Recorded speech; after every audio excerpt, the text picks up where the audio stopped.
أعوذ بالله من الشيطان الرجيم. بسم الله الرحمن الرحيم.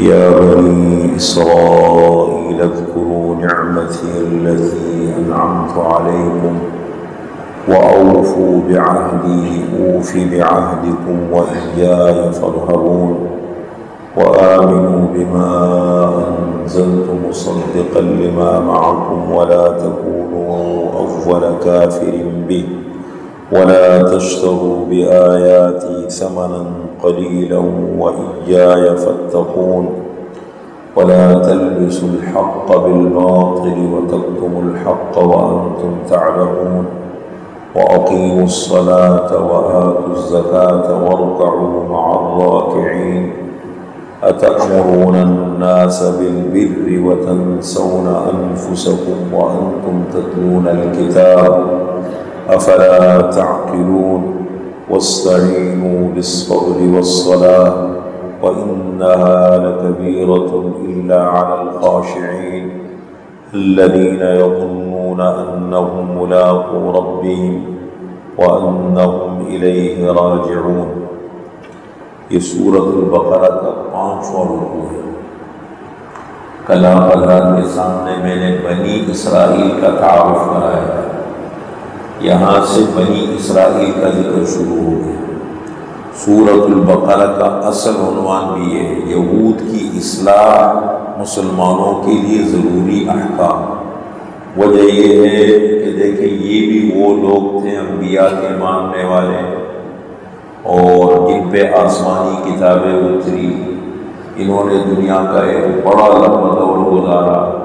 سب سے زیادہ نعمتیں جیسے ابھی آئے گا ان کو ملی، مادی نعمتیں، روحانی نعمتیں، دینی دنیاوی نعمتیں، لیکن جب اللہ کی نعمتوں کی ناقدری کی سب تباہ و برباد ہو گئے، تتر بتر ہو گئے سب۔ اللہ کے ہاں رشتہ داری نہیں چلتی، میں فلاں خاندان کا ہوں، میں فلاں ہوں، یہ چیزیں نہیں چلتی۔ اللہ کے ہاں تقویٰ اور عمل یہ بنیاد ہے، جس میں تقویٰ ہوگا سب انسان اللہ کی مخلوق ہے، امیر غریب یہ چیزیں بھی اللہ کے ہاں نہیں چلتی۔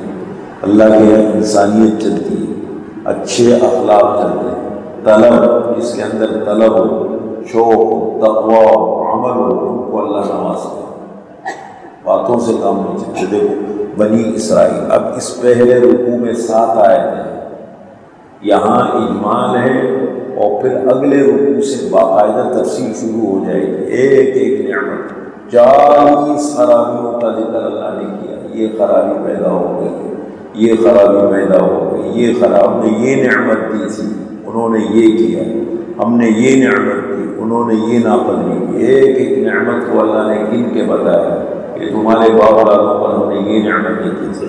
تو یہاں اجمال ہے، اختصار کے ساتھ اللہ بیان فرما رہے، یا بنی اسرائیل، اے بنی اسرائیل، اے یعقوب علیہ السلام کی اولاد، اذکروا یاد کرو، نعمتی میری نعمتیں، انعمت علیکم جو میں نے تم پر کی، تمہارے باپ دادوں پہ کی۔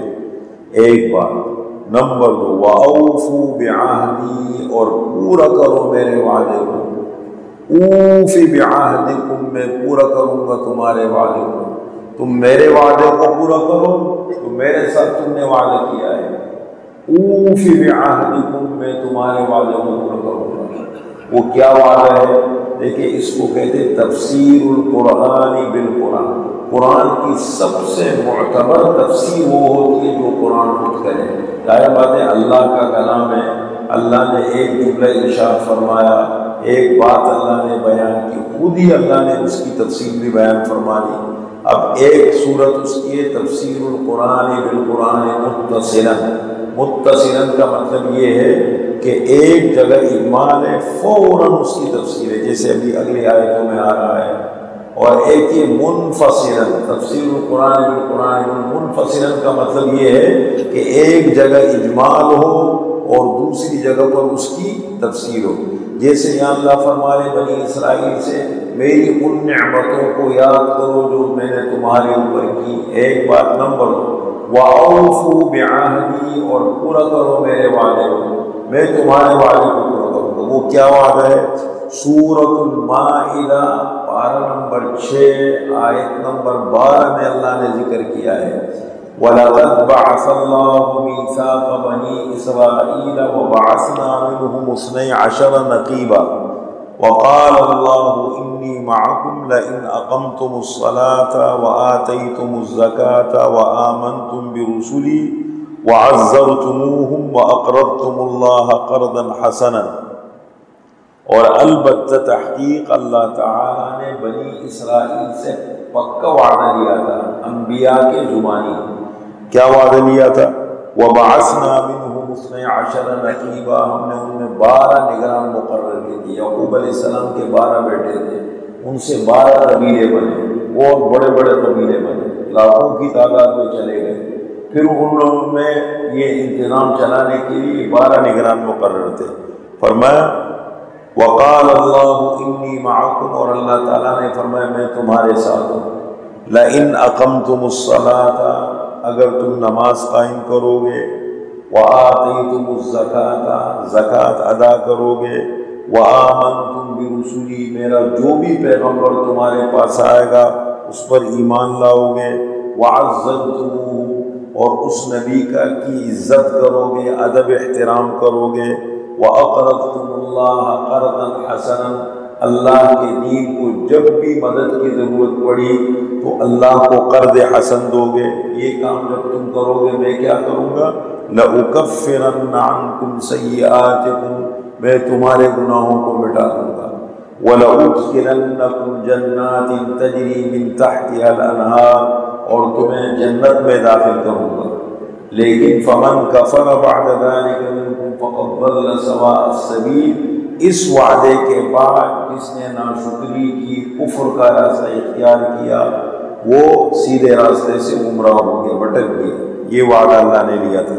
اور میں پہلی بات کیا؟ یاد کرو میری وہ نعمتیں جو میں نے تمہارے اوپر کی تھی، تم پر، تمہارے باپ دادوں پر۔ نمبر 2، وَأَوْفُوا بِعَهْدِي، اور پورا کرو میرے وعدے کو، اوف بعہدکم، میں تمہارے وعدے کو پورا کروں گا، وَإِيَّايَ فَارْهَبُونِ، اور خاص مجھی سے ڈرو، وَآمِنُوا بِمَا أَنزَلْتُ مُصَدِّقًا لِمَا مَعَكُمْ، اور ایمان لاؤ اس کتاب پر جو میں نے اتاری ہے، جو کتاب میں نے آخری کتاب میں نے نازل کی قرآن، اس پر ایمان لاؤ۔ مصدقا لما معکم، یہ کتاب تصدیق کرتی ہے ان کتابوں کی جو تمہارے پاس ہے۔ قرآن نے آ کے ہمیں بتایا کہ تورات اللہ کی کتاب تھی، اس پر ایمان لاؤ۔ قرآن نے ہمیں بتایا انجیل اللہ کی کتاب ہے۔ قرآن نے ہمیں بتایا کہ زبور اللہ کی کتاب ہے۔ وَلَا تَكُونُوا أَوَّلَ كَافِرٍ بِهِ، اور سب سے پہلے اس کے انکار کرنے والے مت بنو۔ تم پڑھے لکھے لوگ ہو، تم مذہب کا علم رکھنے والے ہو، تمہیں پتہ ہی اللہ کے نبی آخر الزمان ہے، تمہیں پتہ ہی اللہ کی آخری کتاب ہے، مت ٹکراؤ اس کو۔ وَلَا تَشْتَرُوا بِآيَاتِي ثَمَنًا قَلِيلًا، اور مت خریدو میری آیتوں کے بدلے میں تھوڑی سی قیمت۔ یہود کے اندر یہ خرابی پیدا ہو گئی کہ دین کو اپنے دنیا کے مفادات کے لیے استعمال کرتے تھے۔ امیر کے لیے الگ فتویٰ ہوتا تھا، غریب کے لیے الگ فتویٰ ہوتا تھا، جہاں دین کا مفاد نظر آتا تھا فتوے بدل جاتے تھے، انداز بدل جاتے تھے۔ پر میں مت خریدو میری آیتوں کو دنیا کی تھوڑی سی قیمت پر، وَإِيَّايَ فَاتَّقُونِ، خاص مجھی سے ڈرو۔ ایک اور خرابی کیا تھی؟ وَلَا تَلْبِسُوا الْحَقَّ بِالْبَاطِلِ وَتَكْتُمُوا الْحَقَّ، حق کو آپس میں خلط ملط کرتے تھے، سب ایسا انداز اختیار کے خلط ملط کرتے۔ فرمایا وَلَا تَلْبِسُوا الْحَقَّ بِالْبَاطِلِ، حق کو باطل کے ساتھ مت ملاؤ، خلط ملط مت کرو۔ وَتَكْتُمُوا الْحَقَّ، اور حق کو مت چھپایا کرو۔ بوقت ضرورت، جب اس کی ضرورت پڑے جو بات وہ صاف صاف بتایا کرو۔ وَأَنْتُمْ تَعْلَمُونَ، تم اہل کتاب ہو، تم جانتے ہو، تمہیں پتہ یہ غلط ہے۔ وَأَقِيمُوا الصَّلَاةَ، اور نماز قائم کرو۔ وَآتُوا الزَّكَاةَ، اور زکوٰۃ دو۔ وَارْكَعُوا مَعَ الرَّاكِعِينَ، اور جھکو جھکنے والوں کے ساتھ، جماعت کے ساتھ نماز ادا کرو۔ ایک اور خرابی میں کیا پیدا ہو گئی تھی؟ دوسروں کو اچھائی کا حکم دیتے تھے اور خود اس پر عمل نہیں کرتے تھے۔ فرمایا أَتَأْمُرُونَ النَّاسَ بِالْبِرِّ، کیا تم حکم دیتے ہو لوگوں کو نیکی کا؟ وَتَنْسَوْنَ أَنفُسَكُمْ، جب عمل کا وقت آتا ہے اپنے آپ کو بھول جاتے ہو، وَأَنْتُمْ تَتْلُونَ الْكِتَابَ، حالانکہ تم کتاب پڑھتے ہو، أَفَلَا تَعْقِلُونَ، کیا تم پس عقل اور سمجھ نہیں رکھتے؟ ایک آدمی دوسروں کو تقریریں کرے، اپنے آپ سے بے خبر ہو۔ وَاسْتَعِینُوا بِالصَّبْرِ وَالصَّلَاةِ، اور مدد مانگو صبر اور نماز کے ذریعے سے۔ یہ دو راستے بتائے، مدد مانگو، کوئی بھی تکلیف، آزمائش، مسئلہ آ گیا دنیا کے اندر، دو چیزیں اپنے پاس ہیں، ان کو بھی کہا گیا تھا، یہ ہمیں بھی قرآن کریم میں دوسرے مقام پر اللہ نے کہا، ایک صبر اور مسئلے کا بہترین حل، اس کو سمجھو، غور فکر کرو، صبر کرو۔ دوسری مدد، نماز سے مدد دو۔ آپ صلی اللہ علیہ وسلم کو جب بھی کوئی مشکل پیش آتی تھی سیدھے نماز کی طرف متوجہ ہوتے تھے۔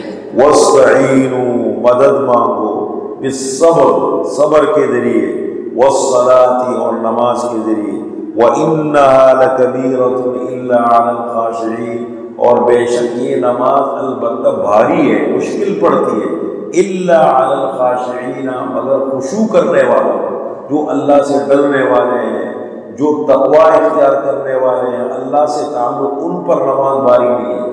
وَإِنَّهَا لَكَبِيرَةٌ، اور بے شک یہ نماز البتہ بھاری پڑتی ہے، إِلَّا عَلَى الْخَاشِعِينَ، مگر خشوع کرنے والوں پر۔ یہ خشوع کرنے والے کون ہیں؟ ان کی دو علامتیں بتائیں، اس کو کہیں گے تفسیر القرآن بالقرآن متصلا، وہ پہلی مثال تھی منفصلا کی، یہ متصلا ہے۔ خاشعین کون ہے؟ ان پہ نماز بھاری نہیں پڑتی۔ الذین یظنون انہم ملاقو ربہم، جو اس یقین کے ساتھ زندگی گزارتے ہیں، یہ یقین رکھتے ہیں کہ ایک نہ ایک دن اپنے رب سے ملنے والے ہیں، ایک دن موت آئے گی، اپنے اللہ سے ملاقات کریں گے، ملیں گے۔ اور دوسری علامت وَأَنَّهُمْ إِلَيْهِ رَاجِعُونَ، اور بے شک اللہ تعالیٰ کی طرف لوٹنے والے ہیں۔ یہ رکوع مکمل ہوگی۔